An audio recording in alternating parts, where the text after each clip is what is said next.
ஒரு அண்ணனும் தம்பியும் ஒரு வீட்டுல அவங்க அம்மா அப்பா கூட வந்தாங்க. அந்த தம்பியும் அண்ணனும் ஒரு மாம்பழ தோட்டத்தோட வழியால தான் ஸ்கூலுக்கு போவாங்க. அந்த மாம்பழ தோட்டத்துல அவங்க 2 பேருக்கும் மாம்பழம் சாப்பிடணும்னு ஆசையா இருந்துச்சான்.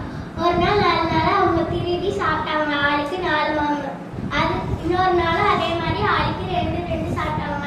கடைசி நாள் வந்துட்டு அடுத்த நாள் வந்துட்டு பாத்தீங்கன்னா மாம்பழமே இல்லை. ஒரு அருவி போன மாம்பழம் தான் இருந்துச்சான்.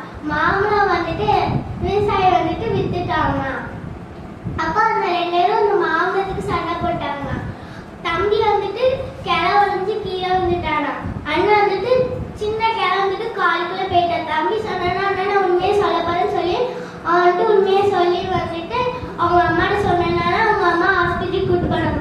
அதனால அண்ணன் காலெல்லாம் வீங்கி செலெல்லாம் வடிஞ்சு காய்ச்சல்லாம் மயங்கி போயிட்டாங்க. அதனால அவங்க அம்மா வந்துட்டு ஹாஸ்பிட்டலுக்கு சேர்த்தாங்க.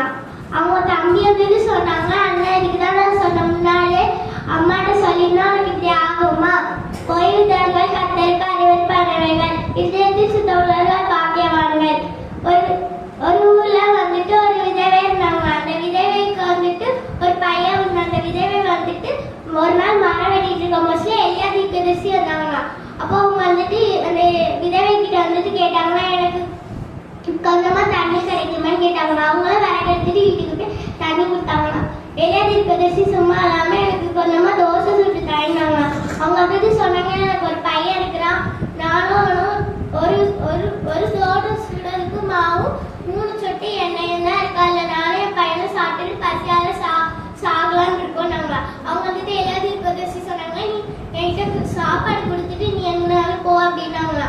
அவங்க வந்துட்டு சரி இவங்க வந்துட்டு தீர்க்கதரிசிட்டு அவங்களுக்கு தெரிஞ்சிட்டா. ஸோ அதனால வந்துட்டு அவங்க சுட்டு கொடுத்தாங்க. அவங்க வந்துட்டு சொன்னாங்க, இவங்கள போய் தோசை சுட்டு சாப்பிட்டுனாங்க. அவங்க என்னடான்னு போய் பார்த்தா தரப்புலாம் மாவா இருந்துச்சா, எண்ணெயாவும் தரப்பு